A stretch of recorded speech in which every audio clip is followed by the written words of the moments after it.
The square by the Greek parliament grew into a scene of chaos today, with protesters and police exchanging Molotov cocktails and tear gas grenades. Greece itself is at a standstill today, with a nationwide strike paralysing industry, transport and buses. Up to 1 million people are taking part in protests, with around 50,000 around Parliament alone. The action is against a third round of austerity being debated by the government. If passed, it would mean deep slashes to pensions and a raise in the retirement age to 67. Let's get more on this right now and what to expect today. Attorney and Professor of Constitutional Law, Mr. George Katrongalos. So thanks so much for coming on the programme today. A pleasure to see you. As I'm sure you were hearing a moment ago, Molotov cocktails began flying early today, but these latest cuts have been in the pipeline for months. Why are we seeing these protests now, and what exactly are they about? Well, you see, we are now at the edge of a social explosion in Greece, because after 2 years of austerity measures that not only have been counterproductive, they have not helped facing the debt, but on the other hand, they have shrunk the economy. Now, many people in Greece cannot make their life as it used to be. So it's very normal to be in front of such social incidents. I think the new thing is that we have a common wave of demonstration at the European South. Yesterday we had the incidents of Madrid, some days before in Portugal. And now there is also Madrid joint initiative of the trade unions of the European South.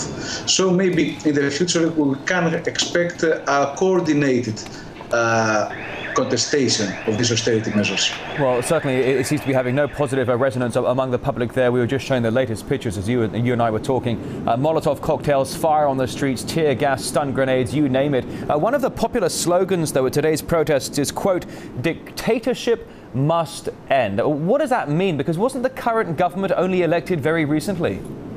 It is, but it has been elected on a very different mandate.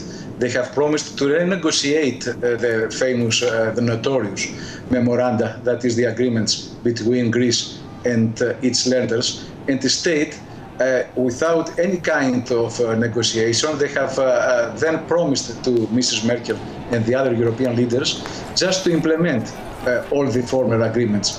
So there is a clear gap between the pre-electoral promises and what they are doing now. So a lot of people think that it is a kind of political treason.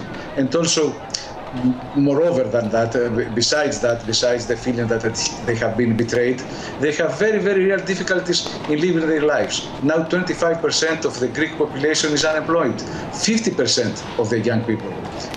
Societies cannot stand anymore. So you talk about the massive unemployment levels. I mean, it's worth noting it's been revealed that Greece's deficit is actually twice as large as previously thought. Do you think Greece has the stamina to continue carrying on like this? It is not exactly just a thing of stamina. It is a clear wrong recipe.